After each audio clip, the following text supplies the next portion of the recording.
initialize que estábamos hablando. ¿Bien? Entonces, lo que voy a hacer ahora es, voy a implementar una de esas interfaces para poder hacer algo que me deje cambiar el modelo. ¿Tá? Entonces voy a crear algo que se llame public, acá arriba, public, class, myInitializer, dos puntos. Y acá, si pongo drop, el IntelliSense de Visual Studio me ayuda y me dice drop create database always, le voy a decir eso, y acá le digo de qué contexto, de context. Bien.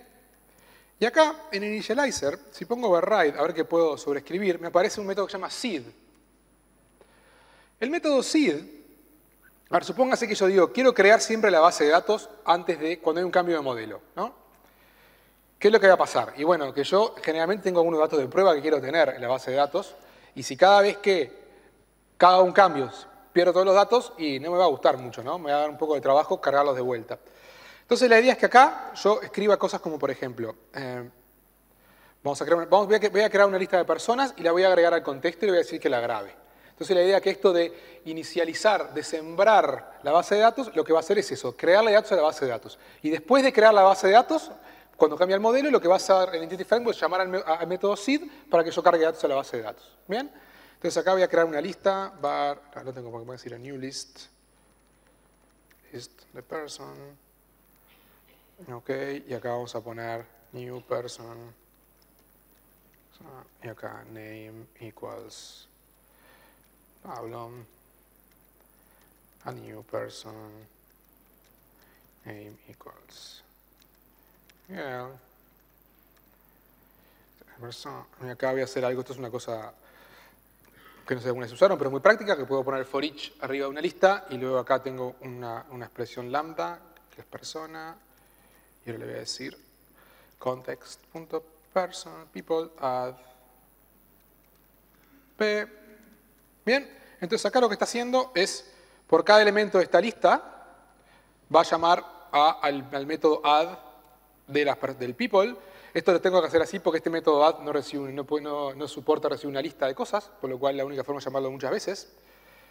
Y ahora voy a decirle context, save changes. Bien, entonces ahora si corro el test, perdón, me falta una cosa. Entonces ahora lo que tengo que decirle de alguna forma es que quiero que use este initializer. Porque inicializer lo creé, pero en ningún lado le dije que lo use. Entonces en el unit test, podría hacerlo aquí al principio del test, pero la forma correcta de hacerlo sería hacerlo en el test initialize, tipo que antes de cada test me cree la base de datos y me cargue los datos de ejemplo. Eso es un poco drástico, pero bueno, en este caso funciona. Entonces en el test initialize del test voy a decirle database, no le gusta database, vamos a ayudarlo, shift alt F10, nota entity, dot set initializer, y acá le decimos new my initializer. Ok, entonces ahora voy a correr los tests, ahora sí.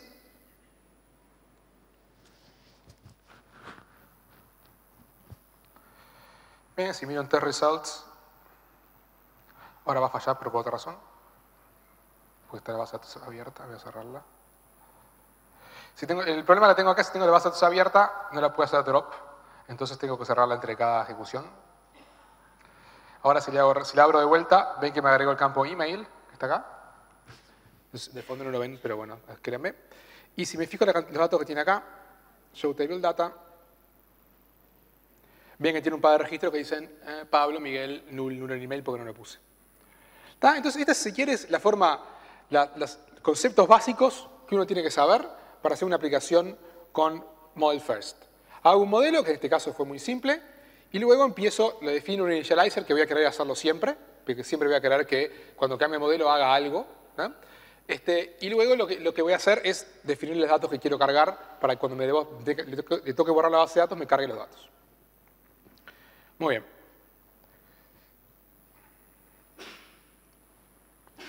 Entonces vamos a ver un poco las PowerPoints. Este no es este. Este era un poco el ejemplo, que en el caso de con estudiantes y teacher, cómo se seteaba el initializer. Bueno, entonces ahora vamos a ver un poco más cómo puedo seguir configurando el modelo. Porque nosotros dijimos que era convención sobre configuración. Entonces, de alguna forma tengo que poder configurarlo. ¿Bien? O sea, supongamos que no quiero las cosas por defecto que quiere el modelo. ¿Qué hago? ¿Bien? Entonces acá, estos son algunos atributos que se pueden poner en el modelo que lo que hacen es permiten configurar de alguna forma la forma en que el Entity Framework va a mapear la base de datos a partir de este modelo. ¿Bien? Entonces, por ejemplo, si le pongo el atributo key a cualquier campo, va a decir que esa es la clave primaria. En ese caso le estoy diciendo que lo genere con identity, le estoy diciendo que quiero que use un campo autonumerado. Pero si ese campo fuera un GUID en vez de un entero, el identity querría decir que sea un campo GUID y que le ponga un new GUID cada vez que crea un registro, digamos, ¿no? O sea, que igual va a generar automáticamente el GUID. O sea, esto de acá no quiere decir que sea identity en la base de datos, sino que se genera automáticamente una clave. Luego, en el campo first name, puedo especificar el nombre de la columna. Por defecto voy a poner first name todo junto, pero en ese caso le estoy diciendo que ponga first underscore name. El máximo largo de la columna, por defecto es nvarchar de max. En este caso le voy a decir que sea 200. Y el mínimo, en la base de datos no tengo una forma que en la estructura de la base de datos podría poner alguna constante o alguna regla, pero en la estructura básica de la tabla no le puedo decir un largo mínimo, por lo cual eso no se va a usar para la base de datos, pero se va a usar para otras cosas que vamos a ver después. Por ejemplo, el nombre, le estoy diciendo que es required allow empty strings igual false. Required quiere decir que no sea null. ¿Bien? Pero si es null, yo puedo decir, ¿qué pasa si la columna tiene un string vacío? ¿Está bien o está mal? En este caso estoy diciendo que sí, que esté mal, que no le deje ser null ni vacío. ¿Bien? Y luego acá tengo, por ejemplo, acá tengo first name y last name, y hay un método que aquí no se ve que no está expandido, que es full name, que en realidad es una propiedad que devuelve first name más full name. Entonces no quiero que lo mapee a la base de datos, porque en realidad ese campo es un campo que tengo en el modelo, pero que no está en la base de datos, por lo cual le pongo not mapped. Por defecto, si tengo una propiedad con solo un método get, no va a generar un campo de la base de datos, porque sabe que no lo puede setear. ¿Bien? Pero si yo quisiera tener un getter y un setter en mi clase y no mapear a la base de datos, se podría hacer diciéndole not mapped. Esto puedo hacerlo así. Bien, acá tengo algunas otras propiedades. Por ejemplo, si yo pongo country, si pongo una foreign key a una tabla, si pongo solo lo de arriba, public virtual country country, lo que va a hacer es bajar una foreign key a la tabla de country, que sería otra tabla del modelo, y por defecto le va a poner country underscore ID como campo de la clave foránea. ¿Bien? En este caso, yo estoy diciéndole que en realidad el campo de la foreign key es el que está abajo, que es country ID. Entonces, en este caso voy a tener un objeto, una propiedad country en person y además un atributo country ID, un campo country ID, una propiedad country ID, que va a tener el código de país. ¿Bien? Puedo definir una colección anidada, en ese caso una colección de addresses. Esto va a definir una relación con otra tabla. Estas relaciones también las va a definir el modelo del Entity Framework, creando las foreign keys apropiadas.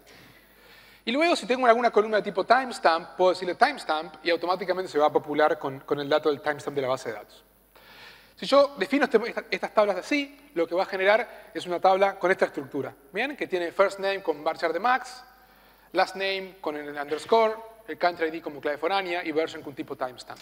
Ven que ahí el tipo era byte array, pero acá como le puse timestamp me lo terminó definiendo como timestamp.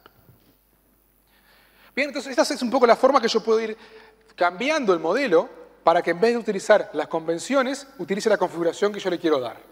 ¿Bien? Esta es una forma de hacerlo, de definir la configuración. ¿Qué pasa con esta forma? Que hay mucha gente que no le gustan los atributos. Porque los atributos lo que dan, primero es que ensucian un poco el modelo. Yo soy un purista de que quiero tener un modelo bien limpito, con simplemente mis clases de dominio y nada más.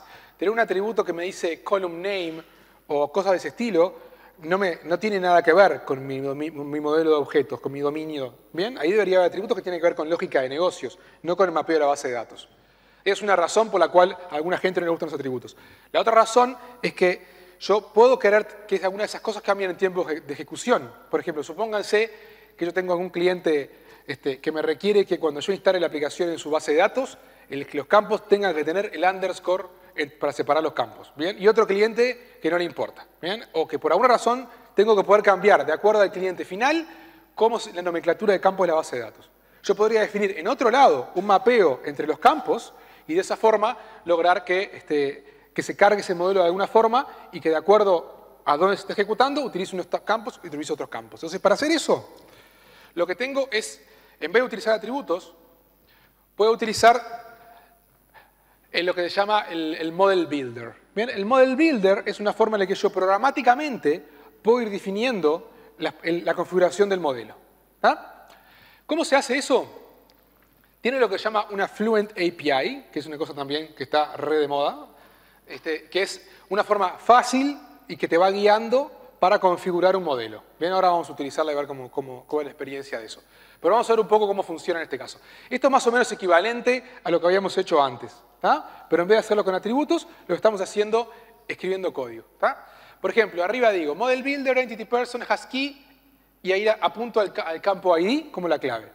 Y le digo que apunte a la tabla People. Bien, entonces esa entidad apunta a la tabla People y esa es la clave. Luego le digo que la propiedad ID tenga una Database Generated Option con Identity. Bien, quiere decir que va a ser autonumerado. Bárbaro. El Entity Person, la propiedad First Name, tiene un largo máximo de 200 y la columna llamada First Name. Bien. El Last Name is Required. Bien. Acá le digo que tengo una Foreign Key en Country con una relación de 1 a muchos y que la Foreign Key es el campo Country ID. Que quiero que ignore el campo Full Name y que el campo Version es una Row Version. ¿Bien? Entonces, de esa forma hice exactamente lo mismo que había hecho en el modelo de atributos, pero lo escribí acá con código. ¿Tá? ¿Qué mejor, qué peor? Y bueno, depende de los sabores de cada uno y de los requerimientos que tenga la aplicación. ¿Tá? Pero en principio, si yo quiero hacerlo, hay algunos escenarios que solo se pueden hacer de esta forma. Como por ejemplo ese que le decía que de acuerdo a algún criterio, cambiar en runtime a qué columna se mapea un campo. ¿Bien? Muy bien. Esto es más o menos cómo se configura. Vamos a ver algún ejemplo de eso por aquí. Entonces, para hacer eso, estoy más o menos ahí de tiempo.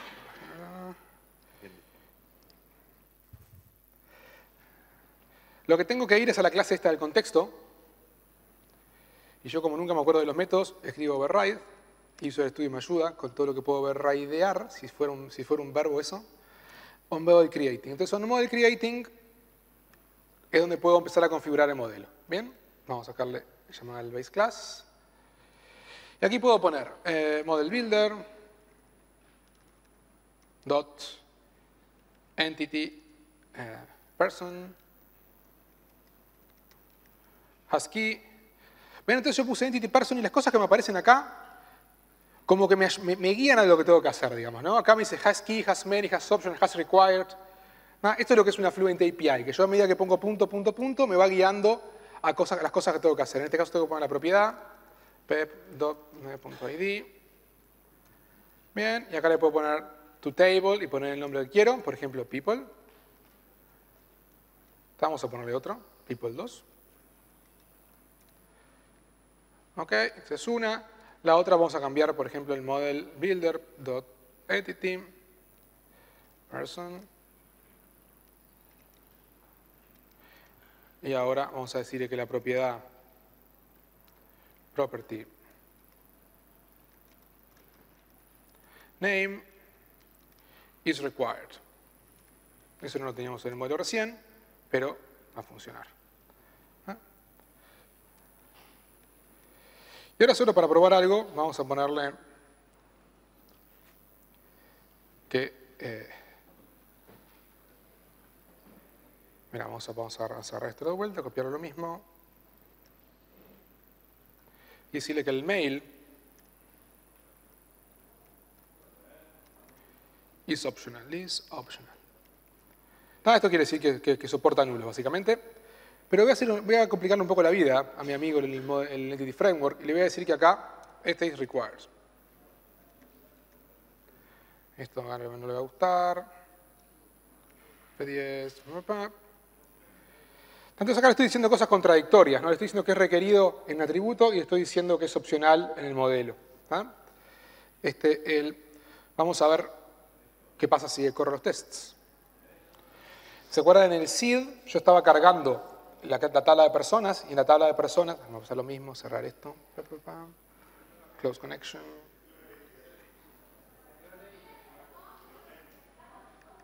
A ver qué no le gusta.